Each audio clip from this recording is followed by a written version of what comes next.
Una de las doctrinas fundamentales de la Biblia es el regreso de Cristo a esta tierra. Ya Cristo vino una vez hace casi 2000 años, algunos dirían un poco más de 2000 años, cuando nació en Belén. Creció, predicó, murió, fue sepultado, resucitó, ascendió a los cielos y antes de irse dijo: volveré. Eso es lo que se conoce como la segunda venida de Cristo. La segunda venida de Cristo. Apocalipsis o Revelación es un libro que enseña sobre las últimas cosas, como hemos estado estudiando ya por más de un año. Ya vamos terminando, solo nos quedan 2 capítulos después de él. Entonces, en Apocalipsis se presentan, como hemos dicho, 3 cosas en un bosquejo sencillo. Las cosas que ha visto y lo que Juan vio es al Cristo glorificado en el capítulo 1. Las cosas que son, capítulo 2 y 3, que era la iglesia, las 7 iglesias que estaban en ese entonces, y las cosas que han de ser o que han de venir. Y ahí comienza el capítulo 4 hasta el final. Hemos visto varias cosas en este libro, pero lo más hermoso que hemos visto es que Dios en el capítulo 4 está en su trono. Y que el Hijo, que es el Cordero inmolado, está a la diestra de Dios en el capítulo 5 y es el único digno de abrir el libro para todo lo que va a venir ahí. Hemos visto también los juicios de Dios que se presentan en este libro en 3 símbolos. Uno como los sellos, que se abren en el capítulo 6, luego las trompetas en el capítulo 8 y 9, y luego las copas en el capítulo 16. Todos esos son juicios, pero en medio de todo eso, hermano, Dios está ahí. Dios está sellando 144,000 para salvarlos. Dios manda testigos para predicar el Evangelio. Dios hace paréntesis ahí mostrando todo su poder. Dios es el que permite que aparezca Satanás, que aparezca el anticristo, que aparezca el falso profeta, pero después Dios mismo es el que se encarga de poner a toda esa gente en su lugar. Y ya vimos en el capítulo 19 cómo termina todo. Hoy en el capítulo 20 vamos a ver cómo Jesús vendrá otra vez, si usted quiere poder agregarle ahí, a reinar. Yo lo he titulado porque el capítulo 19 y 20 va sobre el mismo tema, la segunda venida de Cristo. Jesús vendrá otra vez. Quiero dejar 3 propósitos o 3 cosas a lo cual Jesús vendrá en este capítulo 20. En primer lugar, Jesús vendrá otra vez para reinar 1000 años con su pueblo. Vamos entonces a ver verso 1 al 6. Dice Juan: vi a un ángel que descendía del cielo, porque todo eso viene de arriba, y ese ángel traía una llave. Venía con la llave del abismo, y además de eso traía ¿qué cosa? Una gran cadena en la mano. Esto es simbólico, ¿no? Trae la llave porque va a encerrar a alguien. En este caso va a ser Satanás, lo va a encerrar ahí, como que si fuera el carcelero. Pero esta orden viene de Dios. Dios es el que va a hacer eso por medio del ángel. Ahora, esto es simbólico, ¿no? Porque es el poder de Dios sobre Satanás. Y una gran cadena. Dice el verso 2. Entonces el ángel lo que hizo fue prendió al dragón, lo hizo prisionero. ¿Quién es el dragón? La serpiente antigua. ¿Quién es la serpiente antigua? Es el diablo. ¿Quién es el diablo? Satanás. Ahí dice, ¿no? La serpiente, el dragón, la serpiente antigua, el diablo o Satanás. Todos esos nombres se refieren al mismo personaje, el jefe de los demonios. Hay que estar bien claro, ¿verdad? Muchas veces dice la muchos diablos. No hay muchos diablos, solo hay uno. Bueno, puede ser que algunos puedan ser imitadores o podamos ser imitadores del diablo. Porque la palabra diablo significa calumniador. Así que cuando nosotros estamos calumniando a alguien, somos diabólicos. Estamos hablando de alguien que no sabemos si eso es verdad, pero nos gusta regar el chisme, es diabólico. Entonces, Satanás significa adversario, porque él se opone a Dios. Pero bueno, de todas maneras, es el dragón, es la serpiente, es el diablo, también se le llama Satanás. De manera, hermanos, que ninguno de esos símbolos es pertinente tenerlo. Hay personas que les gustan los dragones. Los chinos, bueno, los chinos porque son chinos, ellos adoran al dragón. Pero usted, ¿por qué tendría que adorar al dragón? O una serpiente. Tener una serpiente de mascota. Y menos al Satanás, ¿verdad? Pero hay adoradores de Satanás, hay millones de personas que están adorando en vivo a Satanás, lamentablemente. Recuerdan que Anton Levy, el fundador de la iglesia satánica, escribió una Biblia que se llama la Biblia satánica. Entonces, en la primera edición se vendió 1 millón de Biblias. Porque la palabra Biblia significa libros. Así que cualquiera puede hacer una Biblia, un libro, pero no un libro como el que Dios habla, ¿verdad? Es muy diferente. Entonces, lo mejor es no meterse con esos tipos de figuras, porque eso pertenece al maligno. Entonces lo agarró, observen ustedes en el verso 2, lo prendió, en el verso 3, lo arrojó. ¿Dónde? Y después, ¿qué otra cosa hizo? Lo encerró. ¿Y qué otra cosa hizo? Lo selló. Entonces, todo eso hizo el ángel. Todo eso por medio del poder de Dios.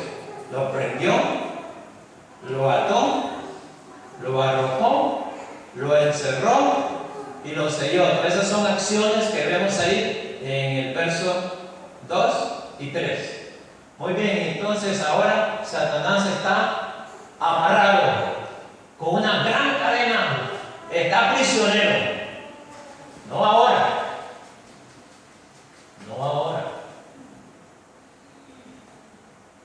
¿Cuándo será eso? Al final. El diablo está muy suelto ahora mismo. El diablo está bien suelto, hermanos, y sus demonios. Y por más que usted haga una oración y diga, voy a matar al diablo, el diablo dice, amárrame si tú quieres. Pero sería como a Sansón, ¿verdad? Cuando Sansón lo quería prender y entonces Dalila le dijo, ¿cómo es que los filisteos querían tomar? Pues si me hacen un peinado así con 7 trenzas y con tales cosas, yo soy débil. Y entonces lo rompía. Por 3 veces todo lo que le hacían, él lo rompía. Entonces, Satanás hay un escritor, Halinsey, que dice, está vivo y activo. No está muerto, y menos que está amarrado. Entonces hay predicadores que dicen, lo vamos a amarrar. Hermanos, si nosotros pudiéramos atar al diablo, lo metemos, no sé, en San Quintín o no sé dónde, en la prisión más difícil, y ahí lo ponemos para que no se saque. No es posible con solo una oración atarlo, amarrarlo. Si pudiéramos hacerlo, ya lo tendríamos amarrado. Entonces hay predicadores que dicen, por ejemplo, ¿por qué en algunas iglesias lo atan el domingo y el lunes ya se suelta? Anda haciendo averías, impulsando el narcotráfico, impulsando la trata de personas, impulsando la prostitución, las drogas, el crimen. Todo eso es obra del diablo. Eso es obra del diablo. Esta mañana se me preguntaba a mí por qué a veces hay gente que no hace bien y están mejor a veces que nosotros. Es una buena pregunta. Y el que pregunta sabe quién. ¿Saben por qué? Porque el diablo les ayuda. Hay gente que hasta hace pacto con el diablo. Entonces, pero es mejor hacer un pacto con Dios. Porque con Él estamos seguros. ¿Saben lo que les va a pasar a los que tienen un pacto con el diablo? Van al agua del fuego con Él. Es sorprendente, alguien decía en cierta oportunidad, que todos estos actores, aún de programas inofensivos, latinos y americanos, todos esos que han triunfado, por ejemplo, en las películas, siempre hacen una película donde sale el diablo. Si no, fíjense, aún en programas inofensivos como El Chavo del Ocho, siempre sale una bruja. La bruja de él. Díganos sin miedo si lo vemos. 71. Bueno, la bruja del 71. Y entonces, y sale el diablo, Satanás, estos programas inofensivos. ¿Por qué tienen que mencionar al diablo? O los cantantes. O Harry Potter. Ahora mismo está una película recién de Harry Potter con una bruja. Una actriz muy famosa que es la bruja que sale ahí. Ella estaba anunciando en los cortos de sus televisores. Mucho cuidado con lo que nuestros hijos están viendo, especialmente los niños, porque los niños aprenden de todo, son fáciles, y también los grandes. Vamos a ver, entonces, dice el verso 3, está lo apresó. ¿Para qué? Para que no engañara más a las naciones. El diablo es el que engaña. ¿Cómo es que engaña? A través de doctrinas falsas, a través del sistema del mundo. Satanás engaña a la gente y muchas veces uno se deja engañar. Le gusta que lo engañen. Mire, Satanás trabaja por medio de sugerencias. Él no nos retuerce el brazo para decir, a ver, vas a hacer esto, porque yo digo. No. A Jesús no le retuerce el brazo. Lea detenidamente la tentación de Cristo en Mateo capítulo 4 y Lucas capítulo 4. Y se va a dar cuenta usted que Satanás no llegó a retorcer el brazo a Jesús. Jesús tenía una necesidad, tenía hambre, y entonces le dijo, si tú eres hijo de Dios, no era una condicionante. Puesto que tú eres el Hijo de Dios, haz que estas piedras se conviertan en pan. Tú lo puedes hacer. Tú eres el Hijo de Dios. Satanás sabía que él era el Hijo de Dios. Los demonios se arrodillaban delante de Jesús. Pero él no le dijo, mira, te ordeno que estas piedras las conviertas en pan. Él no le dijo, tú eres Hijo de Dios. ¿Por qué tiene hambre un Hijo de Dios? Eso mismo puede venir a su mente. Eres un Hijo de Dios. ¿Por qué no tienes para pagar la renta? Eres un Hijo de Dios. ¿Por qué no te llevas eso? Mejor, mira, fácil eso. Yo no sé si será cierto, pero por ahí oí decir que una persona de una iglesia que tenía un cargo en la iglesia y de muchos años estaba en una situación difícil económicamente y se metió a robar a un banco. Obviamente no robó, porque era un aprendiz de ladrón. Lo metieron preso. A un hermano lo metieron preso. Pensaba arreglar su situación de esa manera. Tenemos que depender de Dios y no de las circunstancias. Dios es el que provee. ¿Acaso Dios no ha prometido suplir nuestras necesidades? No lujos, no caprichos, pero sí necesidades. Entonces Satanás sugiere, mira, haz esto, haz lo otro. Eso no está mal, todos lo hacen. ¿Por qué tú no lo vas a hacer también? Lo puedes hacer hoy y después tú pides perdón y te vas. No importa que vayas a la iglesia. No importa que digas que prometiste seguir a Dios y obedecer a Dios. Pensamientos que pueden venir a nuestra mente. ¿Y quién va a estar en contra de sus propios pensamientos? Uno cree que es de uno. Así trabaja Satanás. Y Jesús dijo, pero escrito está Satanás, no solo de pan vivirá el hombre, sino de toda palabra que sale de la boca de Dios. Primer round a favor de Cristo. Pero el diablo no descansa, ¿verdad? Y sigue otra vez. Y entonces dice, mira, dice que lo llevó al pináculo del templo. Échate abajo, tú eres el Hijo de Dios y vas a ver que nada te va a pasar porque tú eres un hijo de Dios. Y Jesús puede haber dicho, mira, te voy a mostrar, hasta en cámara lenta voy a bajar, mira. Y si hubiera estado ahora todas las cámaras, ¿verdad?, tomando ahí para que vean, miren lo que hace. Pero Jesús tampoco cayó en la cama.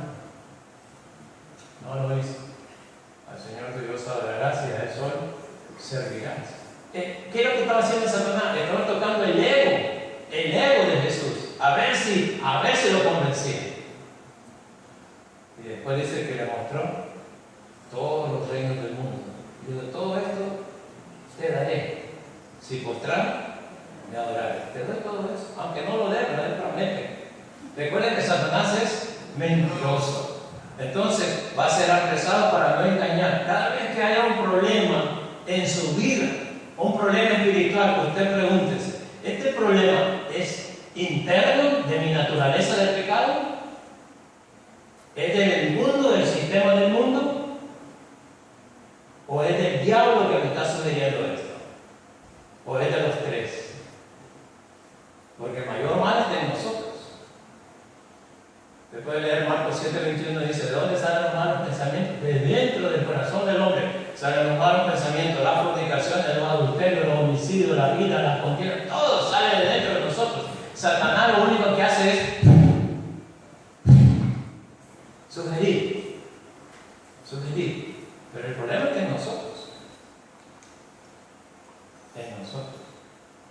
Así de que usted pregúntese, ¿qué está pasando aquí? ¿Quién está metido aquí? Él engaña. Y como los demonios, Satanás es más astuto, los demonios son más astutos, pero son más inteligentes que nosotros. Salmo 8 dice, te has hecho un poco menor que los ángeles, al hombre menor que los ángeles. Los demonios son más inteligentes que nosotros. Y como andan en el mundo espiritual, uno no los ve.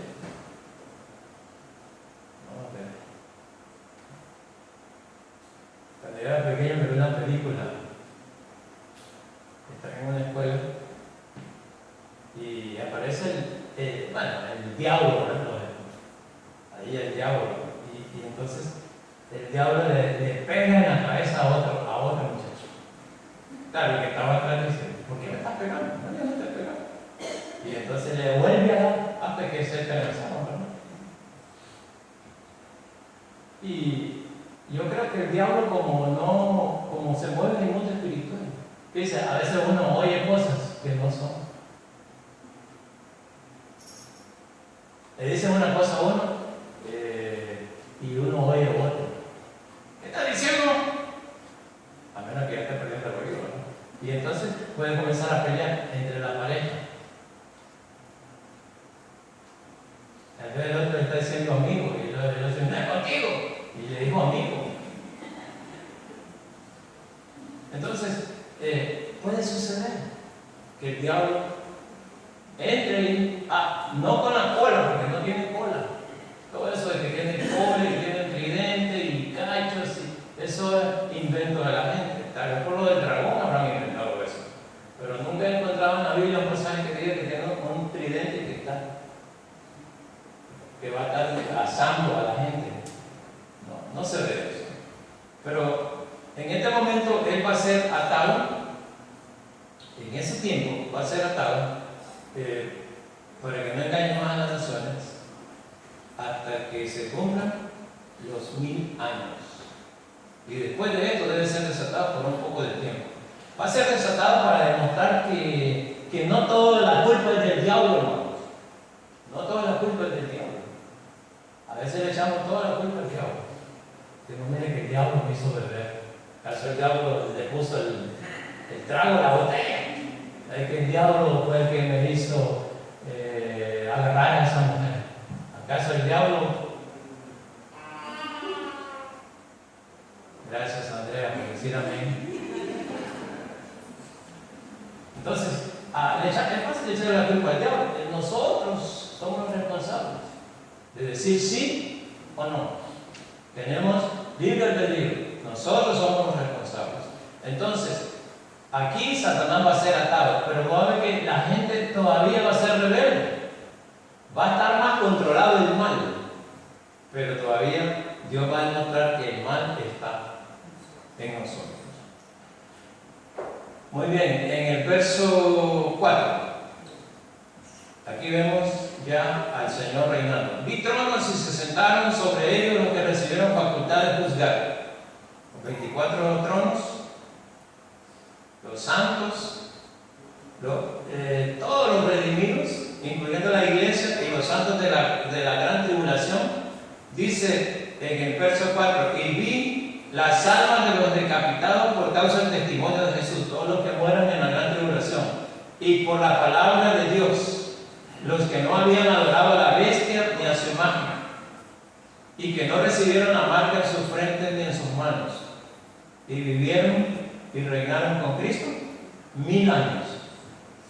Habrá una resurrección ahí. Ya los creyentes habremos resucitado en el arrebatamiento de la iglesia. Estamos nosotros en esa posición doctrinal. Entonces, aquí van a resucitar todos los creyentes del Antiguo Testamento hasta cuando se termina la gran tribulación. En el verso 5 dice, pero los otros muertos, o sea, los no creyentes, verso 5, no volvieron a vivir hasta que se cumplieron 1000 años. Esta es la primera resurrección. A eso es lo que se conoce como la primera resurrección. Obviamente Cristo ya resucitó en la primicia. Los creyentes en Cristo resucitaremos en el arrebatamiento de la iglesia. Luego hay una resurrección de todos los creyentes, los del Antiguo Testamento y los que mueran en la gran tribulación. Pero los otros todavía no, hasta que pasen los 1000 años. Usted puede ver, hermano, en estos textos que el énfasis está en 1000 años. Ya, por ejemplo, en el verso 20 al final, lo ató por 1000 años. En el verso 3 dice en la cuarta línea que hasta que fuese cumplido 1000 años. Y luego en el verso 4 al final dice, vivieron y reinaron con Cristo 1000 años. Y en el verso 5 dice en la segunda línea, los otros muertos no volvieron a vivir hasta que se cumplieron 1000 años. En el verso 6 al final dice, reinarán con él 1000 años. Y en el verso 7 dice, cuando los 1000 años se cumplan. Entonces, está hablando de un periodo de 1000 años. La pregunta ahora, ¿esos 1000 años son literales 1000 años de 365 días o no? Nosotros creemos que sí, son 1000 años. 1000 años de gobierno de Cristo. Ahora, hay algunos que no creen que va a haber 1000 años. Eso se llama amilenialista, sin milenio. Por ejemplo, la Iglesia Católica, ellos no creen que va a haber un milenio. Correcto, el milenio no hay. Eso es simbólico. Hay protestantes también que dicen no hay milenio. El milenio es todo es la historia. Pero ya entonces la Iglesia lleva, la historia de la Iglesia lleva 2 milenios. Cristo está reinando, dice, pero Cristo está reinando en el cielo. No es que va a venir a reinar otra vez aquí, dicen ellos. Hay otros que se llaman post-milenialistas, después del milenio. El milenio es, la iglesia es la que va a implantar un gobierno y enseñar enseñarle al mundo cómo se vive bien. Pero eso no lo ha podido hacer la iglesia. Cuando hablo de la iglesia me refiero a la iglesia en general. Hermanos, en vez de ir mejorando el mundo, cada día va peor. Usted mira que el mundo, que hay esperanza con este mundo. Yo no veo esperanza. Yo cada vez veo peor la situación. Más guerras, más odio, más corrupción, más enfermedades. ¿Se irá a componer el mundo alguna vez? Decía el doctor Reyes, tenemos muchos avances ahora en este mundo, pero cada vez estamos peor. Tenemos mucha tecnología, muchos inventos, pero cada vez vamos peor. Así que no se ve esperanza si vamos a pensar en el post-milenio. Entonces, la mayoría de los creyentes y teólogos, tanto del mundo como latinoamericanos, pensamos de que esto es un gobierno de 1000 años de Jesús en este mundo, para enseñar cómo es que se debe gobernar. Porque, hermanos, ninguno de las formas de gobierno de este mundo son tan satisfactorias. Mire, si usted se va, por ejemplo, aquí vivimos en una economía de mercado, vivimos en un mundo capitalista. Los países tercermundistas, no les gusta que le digan tercermundistas, díganos países en desarrollo. Bueno, bien, pues digamos países en desarrollo. Entonces, dice, el capitalismo es pésimo, es salvaje. Algunos dicen que es salvaje porque siempre están chupando y explotando al pobre y los ricos cada vez más ricos. Y es verdad. Los que tienen son multimillonarios, cada vez quieren más y más y más. Y hay gente que ni sabe cuánto tiene. ¿Es ese el sistema perfecto? No lo es. El sistema capitalista es un sistema con defectos. Entonces aparece una persona y dice, no, ¿sabe qué? El mejor sistema es el socialista. Todos somos dueños de todo. Aquí todos somos socios. No, a veces te va a Costco y dice, usted es miembro pero para gastar. En Centroamérica dice, usted es miembro hay igual, muy parecido a esto, ¿verdad? Un supermercado que se llama PriceMart. Usted es socio de PriceMart. Es socio, a ver, pues regálame algo, denme las ganancias. Es socio, pero solo para ir a dejar el dinero. ¿No? Entonces, así estamos, hermanos. Entonces, pero viene el socialismo y dice, así tiene que ser, todos iguales. Mentiras.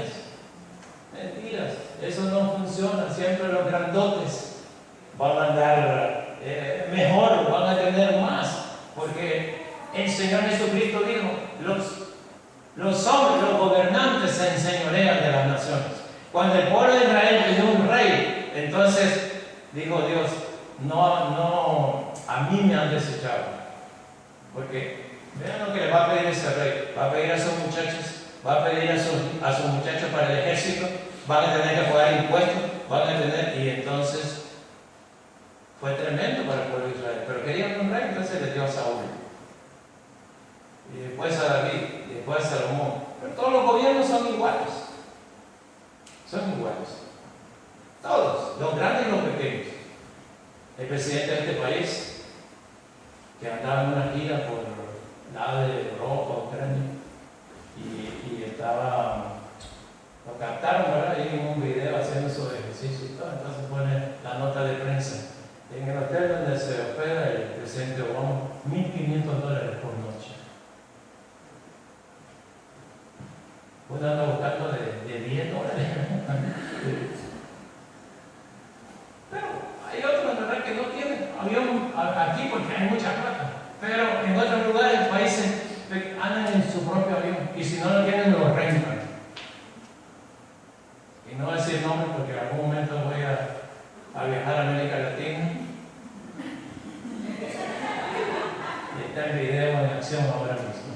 Pero en cualquier lugar, en Centroamérica, en América del Sur, hermanos, ahí está. Una vez llegamos en Centroamérica a un lugar para que íbamos a arreglar un asunto de la iglesia, una donación que había llegado de Estados Unidos, con el hermano Tony, algunos nos recuerdan, y entonces nos dicen, vamos buscando cómo sacar las cosas de la boda. Dice, podemos usar el ascensor, pero vamos a... No, ese es para el ministro. Solo el ministro usaba el ascensor. ¿Y por qué no se puede? Y en esta hora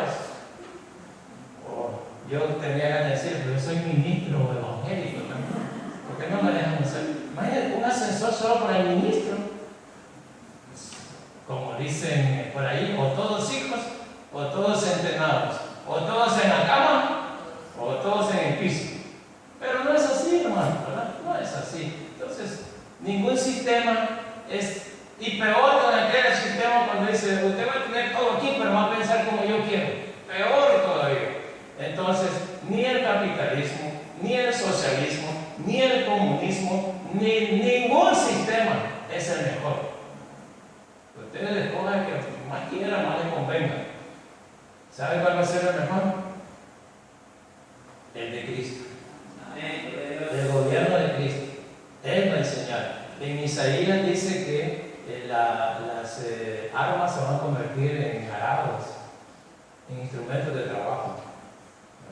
De manera que ese es el reino de Cristo. Ahora dice entonces en el verso 6, reinarán con Cristo 1000 años. Ahí vamos a estar reinando con Él 1000 años. Eso será algo maravilloso, hermanos. Reinar con el Señor, con el Rey de Reyes y Señor de Señores, no con los reyes de esta tierra. En segundo lugar, Jesús vendrá otra vez para juzgar a Satanás. Verso 7. Cuando los 1000 años se cumplan, Satanás será suelto de su prisión. ¿Y qué va a hacer? Sale otra vez a engañar, porque ese es su trabajo. Cada vez que, repito, que usted tenga dudas, diga, ¿no será esto que el diablo me está engañando? ¿No será que el diablo me está engañando? Va a salir otra vez a engañar a las naciones, a los que están en los 4 ángulos de la tierra, es decir, norte, sur, este y oeste. A Gog y a Magog. Eso lo pueden encontrar también ustedes en Ezequiel capítulo 38 y 33. Este es Gog y Magog. Esto está al norte de Israel. Algunos habían visualizado eso con Rusia, pero no podemos decir que si realmente sería Rusia.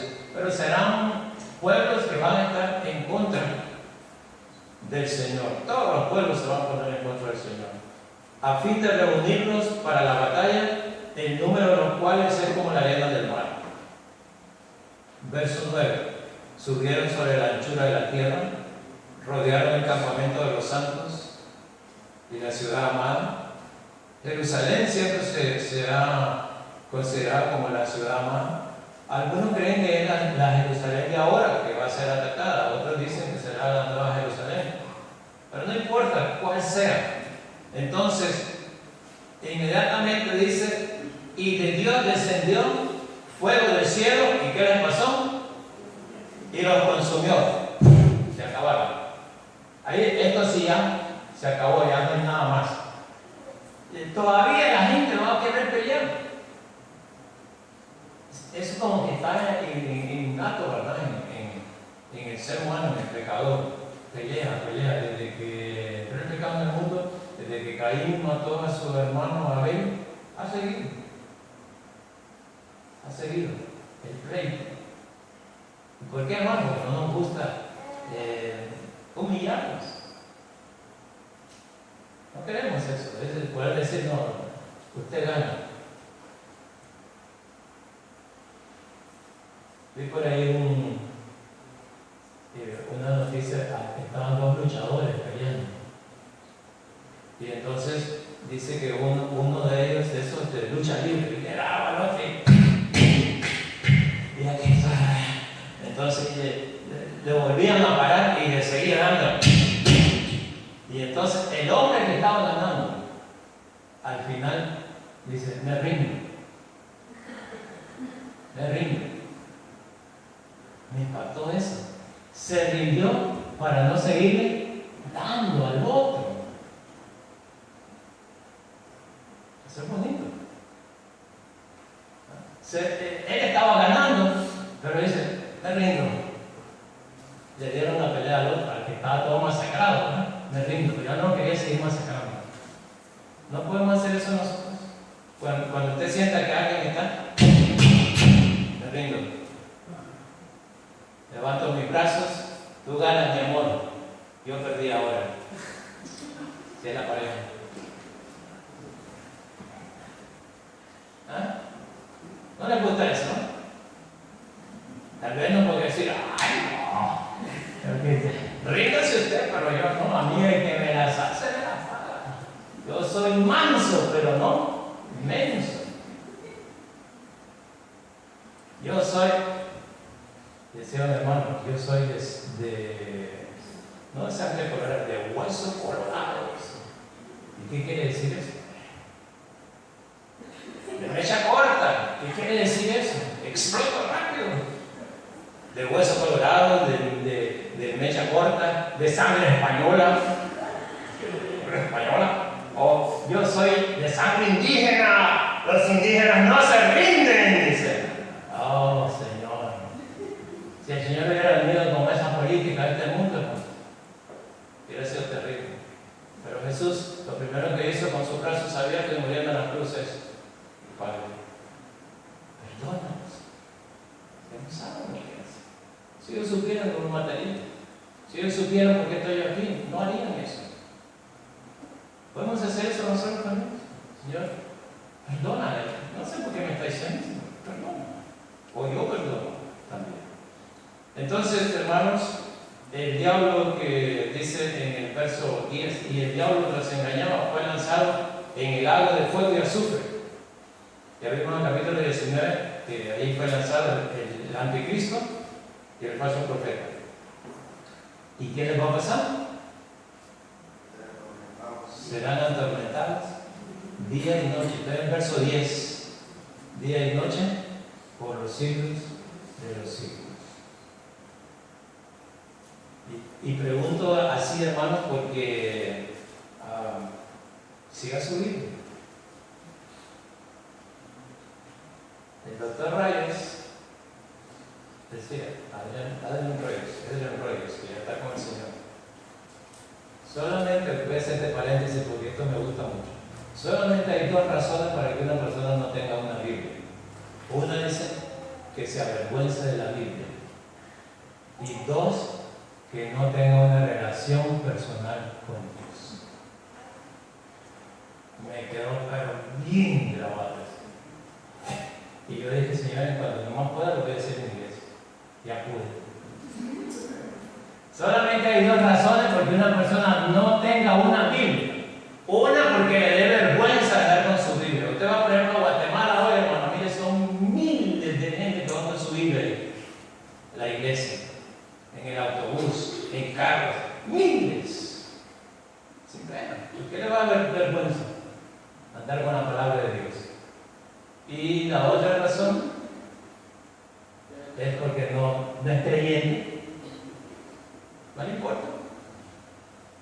Claro, tal vez el doctor Reyes ahora diría, la otra razón, porque tal vez la tenga en la tableta. Y otra razón, bueno, léala donde sea, pero léala. Sea en una tableta, en una cápsula, en un jarabe. Finalmente, hermanos, Jesús vendrá otra vez para juzgar a los incrédulos. Verso 11. Y vi un gran trono blanco, porque Dios es puro, el trono es blanco. ¿Quiénes están en el trono? ¿Quién se sienta en un trono? Un rey. Ahí está el rey, en un gran trono blanco, puro, limpio. Lo blanco significa pureza. Delante del cual hubieron la tierra y el cielo.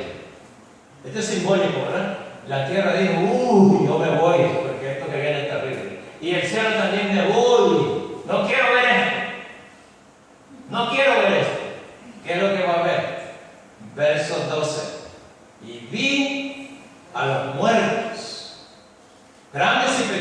está hablando de mayores y pequeñitos, sino la gente grande, importante, y también aquellos que están desamparados, aquellos pobres, igual, porque algunas personas creen que por ser pobres van a ir al cielo, y otros creen que por ser ricos y por dar dinero van a ir al cielo. Nada, ninguno de los dos casos. Entonces el día de los muertos grandes y pequeños están de pie ante ¿quién? Ante Dios. Dice, abren los libros. Los libros fueron abiertos. ¿Cuáles libros? Los libros donde están anotadas todas las cosas. Donde está la biografía de cada uno de nosotros. Naciste en tal país, en tal lugar, a tal hora, tus padres eran fulano, sultán. Y esta es tu vida. Y ahí se la pasa. Estamos hablando de los incrédulos. Ese eres tú, sí. Aquí dijiste tu primera mentira. Y tus padres te celebraron. ¡Bravo, el niño! Aquí dijiste tal cosa, aquí hiciste tal cosa, aquí te llevaste algo que no era tuyo. ¿Eres tú? Sí. Aquí está tu primer pensamiento maligno, como un video, ¿no? Fíjense, hermanos, que cuando a uno le pasan cosas, cuando alguien se muere, solo le pasan cosas bonitas. ¿Se han fijado? Busquen unas mejores fotos. Nunca ponen una foto que esté peleando. Nunca ponen eso. Nunca ponen una foto que esté bebiendo licor. Bueno, eso no se pone. Pongamos lo mejor. Escogemos las fotos y hablamos lo mejor. ¿Por qué? Porque no hay muertos malos. Todos los muertos son buenos. No, pues él era un poquito difícil, ¿verdad? Pero pobrecito, ella era un poco difícil. Pero al fin ya se murió. Ya no sigamos pensando en eso. Para Dios no existe eso. Dios dice, aquí te voy a pasar todo. Mira, esto era tú, sí. ¿Cómo se declara? Culpable. ¿Y con las evidencias? Entonces, ese es el juicio. No hay ningún juicio que si no se presentan evidencias se gane. No hay. Entonces tienen que presentar la evidencia del incrédulo. Mira, eso es todo lo que hiciste, ¿verdad? Sí, Señor. Pero ¿sabes lo peor que hiciste? Fue rechazar a Jesucristo como tu Salvador. Porque yo lo envié para que todo eso malo quedara perdonado. Hermanos, y qué bendición. Nosotros no vamos a pasar ahí. ¿Sabes por qué? Porque Cristo pagó por nosotros. Si no, también nos tocaría estar ahí. Así de que amemos la salvación, apreciemos la salvación, seamos agradecidos a Dios por la salvación. Porque como dijo un pastor en Centroamérica, ¿saben qué? Yo recibí a Cristo a los 7 años y el Señor me dio a mí salvada y media. No solo me salvó, sino que me salvó una vez y más allá, decía él. ¿Por qué? Porque gracias a Dios nunca he andado haciendo cosas de las cuales ahora me podría arrepentir. El Señor desde pequeñito me llevó a sus caminos. Es una gran bendición para los niños y los muchachos que están en el camino del Señor ahora. Y entonces dice que también fueron juzgados los muertos por las cosas que estaban escritas en los libros, las evidencias. El verso 13. Bueno, en el verso 12 regreso un poco. También se abrió un libro que es el libro de la vida. En el libro de la vida, ahí dice, están anotados todos los que han recibido a Jesucristo como su Salvador con todo su corazón.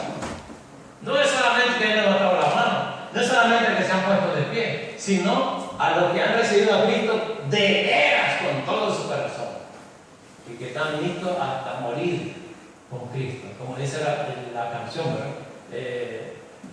Yo quiero andar con Cristo, yo quiero vivir con Cristo y yo quiero morir con Cristo.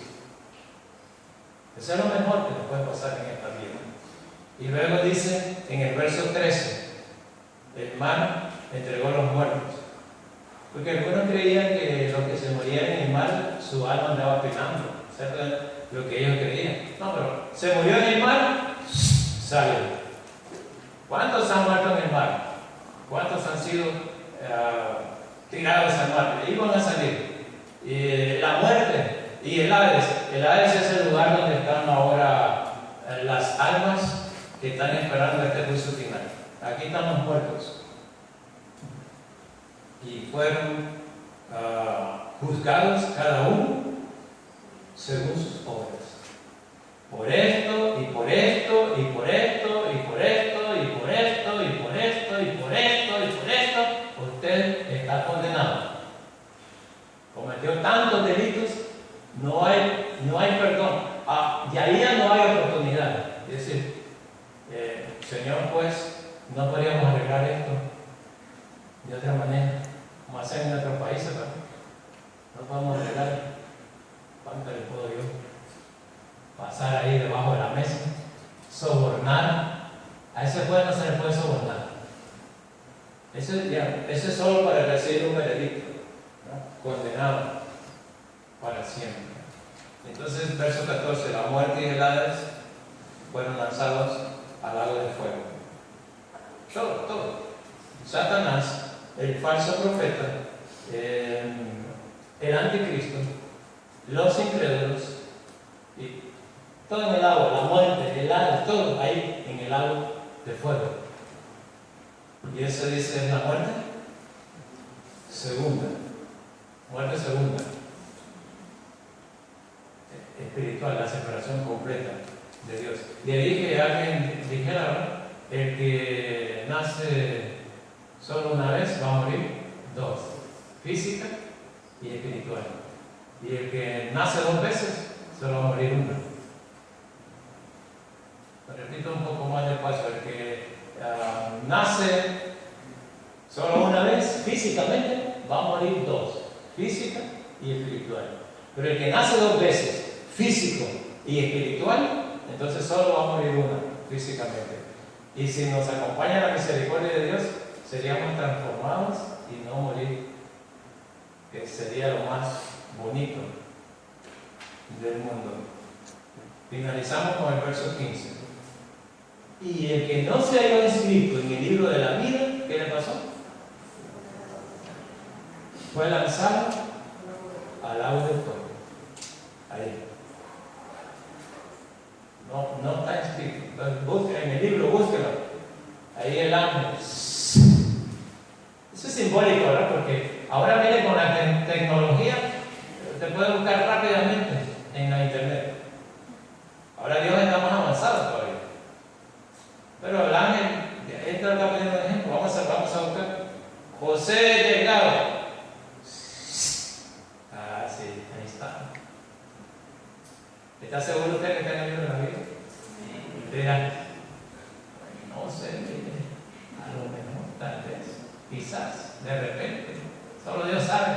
Usted debe saber. ¿Te has arrepentido con todo tu corazón? ¿Crees que solo Jesucristo es el único que puede salvarte? Porque ahora Cristo es el Salvador. En el final, Él va a ser el juez. Ahora, el que no lo tiene ahora, no lo quiere ahora como Salvador, lo tendrá como juez después.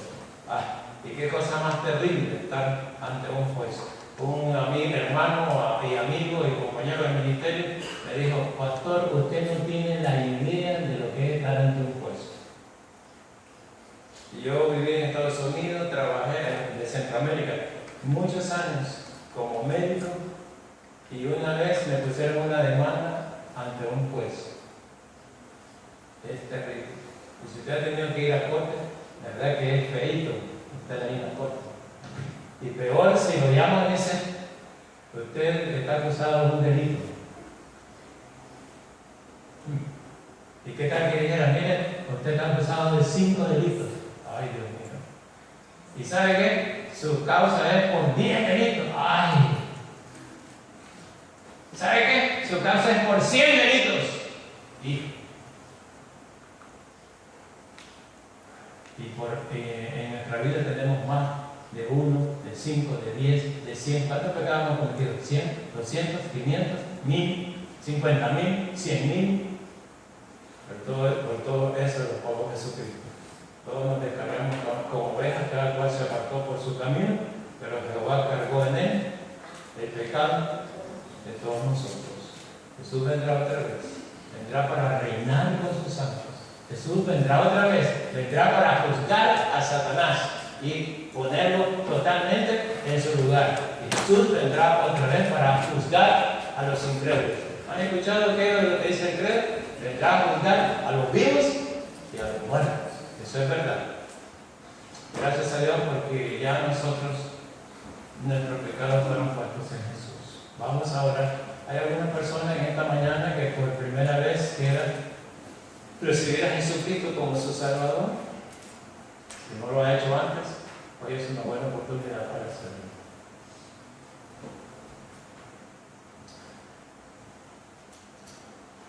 Muy bien. Si no lo hay,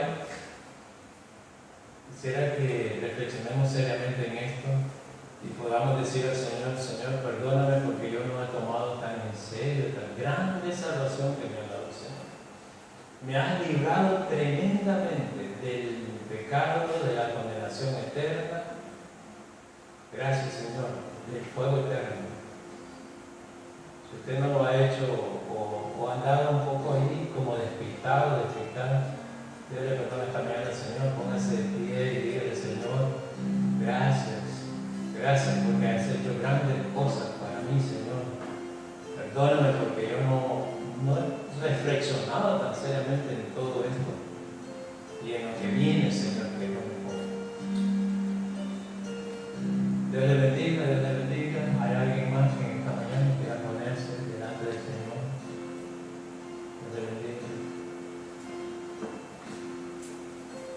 Amemos a Dios, hermanos, amemos al Señor.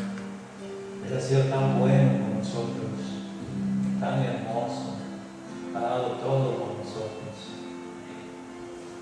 Gracias, Padre, por tu amor inefable, porque aún siendo pecadores, Cristo murió por nosotros. Gracias, Señor Jesús, por poner tu vida por mí. Nadie te la quitó, Señor, tú la pusiste porque querías perdonarme, salvarme. Yo he aceptado, Señor, esa salvación. Yo creo que tú eres el único que puede salvarme de la condenación eterna, Señor. Por eso te he entregado mi vida, todo lo que soy, Señor. Gracias, Espíritu Santo, por haber hecho la obra en mi vida, Señor. Convencerme de pecado, de justicia, de juicio. Hacerme nacer de nuevo, bautizarme, sellarme, guiarme en toda verdad. Morar en mí, Señor. Reprenderme cuando hago lo malo, entristecerte, Señor, cuando peco, guiarme en la enseñanza de las Escrituras. Gracias, Dios, uno y trino. Te alabo en esta mañana y te doy gracias, porque tú eres bueno y para siempre tu misericordia.